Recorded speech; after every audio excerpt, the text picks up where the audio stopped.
রাজধানী ঢাকা নয়, উত্তরের জেলা গাইবান্ধায় বছরখানেক আগে চালু হয়েছে বিশ্বমানের এই প্রতিষ্ঠানটি, যেখানে একসাথে সব সুবিধা এনে দেয়া হয়েছে শিক্ষার্থীদের। যারা সন্তানদের সুশিক্ষায় শিক্ষিত, মানবিক করে গড়ে তুলতে চান, তারা প্লিজ মনোযোগ দিয়ে এই ভিডিওটি দেখুন। পরে আছে মূল আকর্ষণ।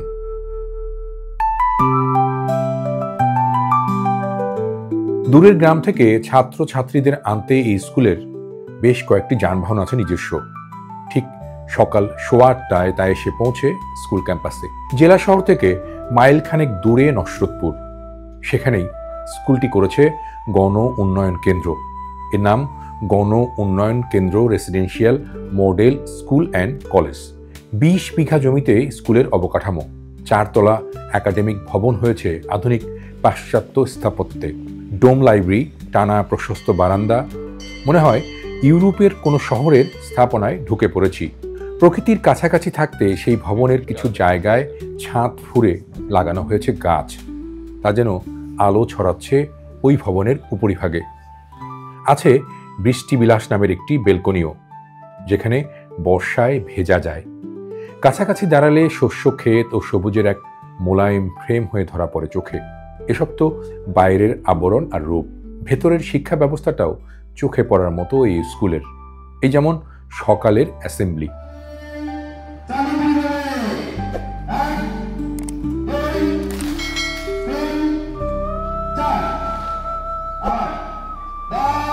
বর্ণাঢ্য এমন অ্যাসেম্বলি দেশের সরকারি বেসরকারি কোন কোন প্রতিষ্ঠানে হয় তা আমার জানা নেই। তবে এখানে শিক্ষার্থীরা ধর্মীয় গ্রন্থ পাঠ করে দিনের শুরু করেন। একসাথে কাঁধে কাঁধ মিলিয়ে গাওয়া হয় জাতীয় সঙ্গীত, আমার সোনার বাংলা আমি তোমায় ভালোবাসি।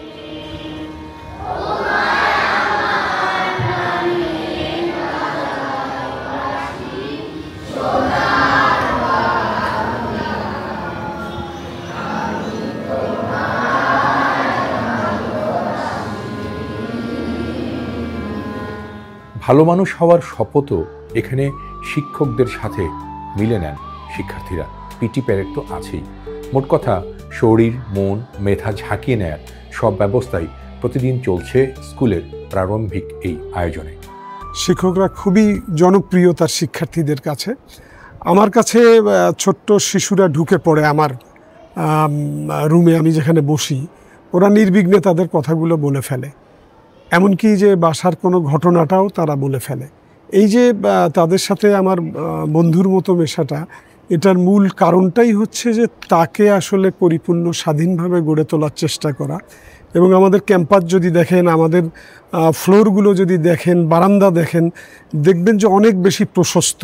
আমরা আসলে অনেক প্রশস্ত করে ওদের হৃদয়টাকেও প্রশস্ত করতে চাই, সেটা আমাদের একটা লক্ষ্য। এক্সট্রা কারিকুলার অ্যাক্টিভিটিসের কথা যদি বলেন, তাহলে অনেকগুলো পরিকল্পনা নিয়ে আমরা এগোচ্ছি। শিশুদের কাছে এই বার্তাগুলো নিয়ে যেতে চাই যে মানুষকে ভালোবাসো, দেশকে ভালোবাসো, এবং তার মধ্য দিয়েই আমরা সুনাগরিক গড়ে তুলতে চাই, যেই নাগরিক আমাদের দেশের জন্য একটা অসাধারণ ভূমিকা রাখতে সক্ষম হবে। স্কুলটিতে ক্লাসরুমও আদর্শ মানের। এক কামরায় 20-30 জনের বেশি নয়, যথেষ্ট আলো খোলা। শিক্ষকরাও তেমনই। এই যে স্কুলের 22 জন শিক্ষককে চাকরি দেওয়া হয়েছে, তারা সবাই দেশের নামকরা সব পাবলিক বিশ্ববিদ্যালয় থেকে পাশ করা।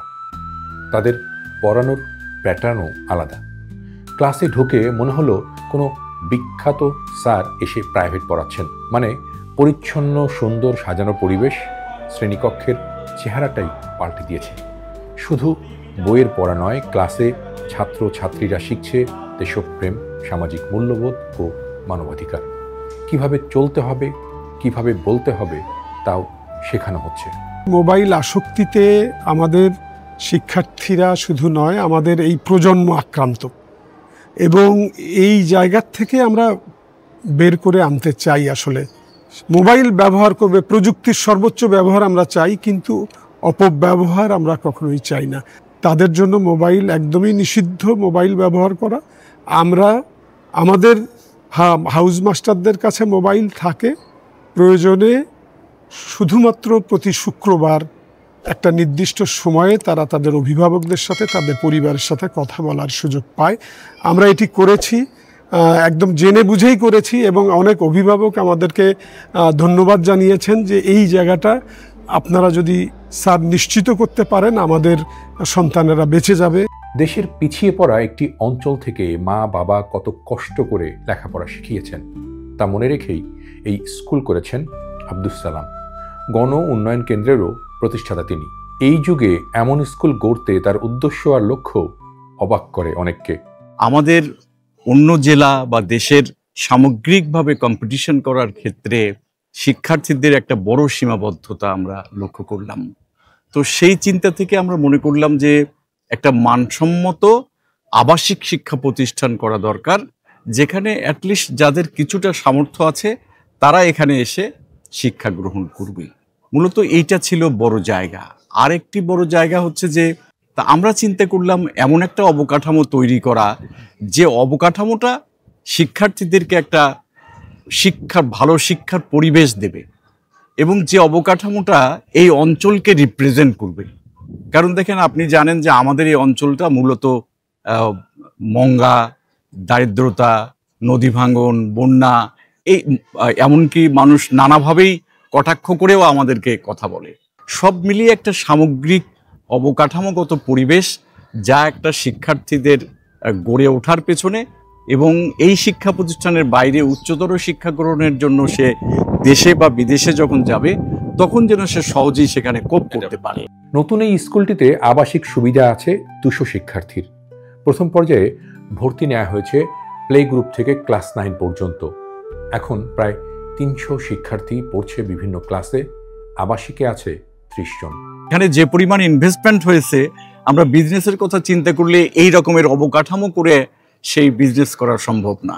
এবং আমাদের পিছিয়ে পড়া অঞ্চলে অনেকগুলো শিক্ষা প্রতিষ্ঠান আছে যেখানে যাদের একেবারেই সামর্থ্য নাই তারা লেখাপড়া করছে।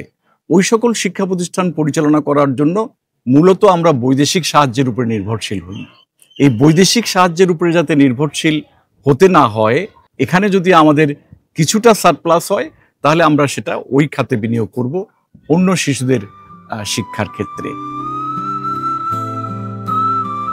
মজার ব্যাপার হচ্ছে, শুরুতেই সুখ্যাতি ছড়িয়ে পড়ায় জেলার ডিসি ইউনো তাদের সন্তানদের ভর্তি করিয়েছেন এই স্কুলে।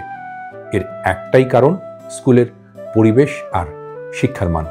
এমনকি প্লে এবং নার্সারি ক্লাসগুলো করা হয়েছে বিদেশি ক্লাসরুমের মতো করে। শিশুদের আলাদা আলাদা গ্রুপ করে শেখাচ্ছে, পড়াচ্ছে শিক্ষকরা। তাদের মনোযোগী করতেও ক্লাসে রাখা আছে দরকারি নানা উপকরণ।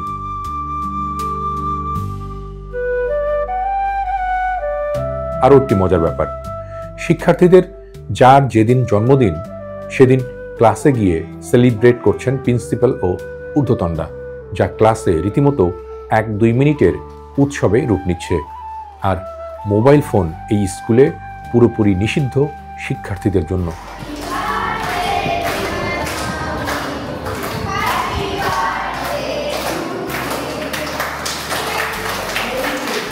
স্কুলে শিক্ষার্থীদের যেমন আবাসিক ব্যবস্থা আছে, ঠিক তেমনই আছে খেলাধুলার সরঞ্জাম।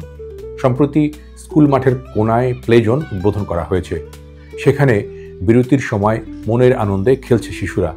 অনেকে আবার এই খেলার সরঞ্জামের দখল নিতে কিছুটা আগে ভাগেই স্কুলে চলে আসছে। মানে খেলার এই চমৎকার আয়োজন থাকায় মিস করতে চাইছে না শিশুরা। স্কুল হয়ে উঠেছে পার্কের মতো এক প্রাঙ্গণ।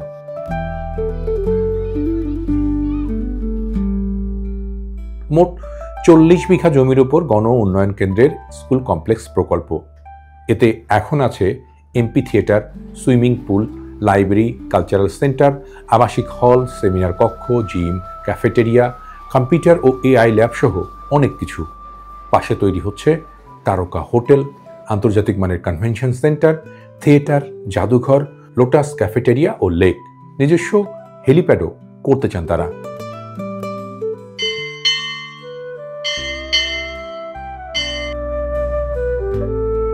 ভালো স্কুলের অভাবে একসময় উত্তরাঞ্চল সহ দেশের নানা প্রান্তের মানুষ তাদের শিশুদেরকে, বিশেষ করে আমাদের বাংলাদেশের মোটামুটি বিত্তবান মানুষেরা তাদের সন্তানদেরকে পড়ানোর জন্য নিয়ে যেতেন দার্জিলিং, কাশিয়ান কিংবা ভারতের অন্যান্য বিখ্যাত স্কুলগুলোতে বলা চলে আমাদের সন্তানদের ওই প্রজন্মর অনেকেই এরকম প্রবাসী জীবনযাপন করতো। এখন বাংলাদেশের উত্তরের একটি জেলা গাইবান্ধা, যেখানে এরকমের একটি স্কুল তৈরি করা হয়েছে, সেই স্কুলটি আধুনিকতা, প্রযুক্তি, বিজ্ঞান মনস্কতা বা নানা দিক থেকে সমৃদ্ধ বলে আমার মনে হয়েছে। সবচেয়ে মজার যে বিষয়টি সেটি হচ্ছে যে এই শিক্ষা প্রতিষ্ঠানের যে স্ট্রাকচার, কাঠামো এবং বাহ্যিক সৌন্দর্য, তা সত্যিই আমার মনে হয় না বাংলাদেশের আর কোনো বেসরকারি পর্যায়ের স্কুলে এত সুন্দর করে সাজানো হয়েছে। একদিকে এখানে যারা পড়ছে তারা মানসিকভাবে যেমন সমৃদ্ধ হচ্ছে, তাদের চিন্তা চেতনা যেমন ভালো হচ্ছে, একইভাবে তারা কিন্তু নিজেদেরকে সেইভাবে তৈরি করছেন, যেমন বলছিলেন স্কুলের প্রতিষ্ঠাতা এবং প্রধান। আরেকটি কথা বলে রাখি যে আমরা আমেরিকা, লন্ডন, বিভিন্ন দেশে প্রবাসীরা থাকি। সেখানে একজন অভিভাবক তার সন্তানকে পড়াতে গেলে যে পরিমাণ ব্যয় করতে হয়, শিক্ষা ব্যয়, সেটি আমার মনে হয় যে এই স্কুলের চেয়ে 100 গুণ বেশি। কারণ ঢাকার একটি ভালো স্কুলে, প্রাইভেট স্কুলে যেভাবে পড়ার খরচ বা ব্যয়, আমার মনে হয় তার চেয়ে এখানে 10 ভাগের 1 ভাগ খরচ। দূর দূরান্ত থেকে আসা অভিভাবকরা চাইলে এখানে আবাসিক সুবিধাও নিতে পারবেন।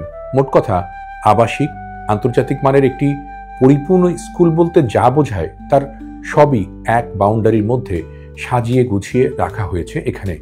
দিগন্ত বিস্তৃত সবুজের মাঝে 1.5 লাখ বর্গফুটের শ্বেত শুভ্র চমৎকার এই স্থাপনা প্রকৃতিকে ধারণ করতেই চারদিকে খোলামেলা রাখা হয়েছে স্কুলটিতে, যা আলো ছড়াচ্ছে আশেপাশে। এই প্রতিষ্ঠানটা যেভাবে তারা চালু করেছেন, যেভাবে তাদের পদ্ধতি ম্যানুয়াল তৈরি করেছেন, তা যদি সত্যিকার অর্থে বহাল রাখা যায় এবং সেই স্কুলের তাদের ধারণাটি তারা প্রতিষ্ঠিত করতে পারেন, তাহলে হয়তো একসময় এটি বাংলাদেশের বেসরকারি পর্যায়ের একটি সেরা স্কুল হিসেবে প্রতিষ্ঠিত হবে।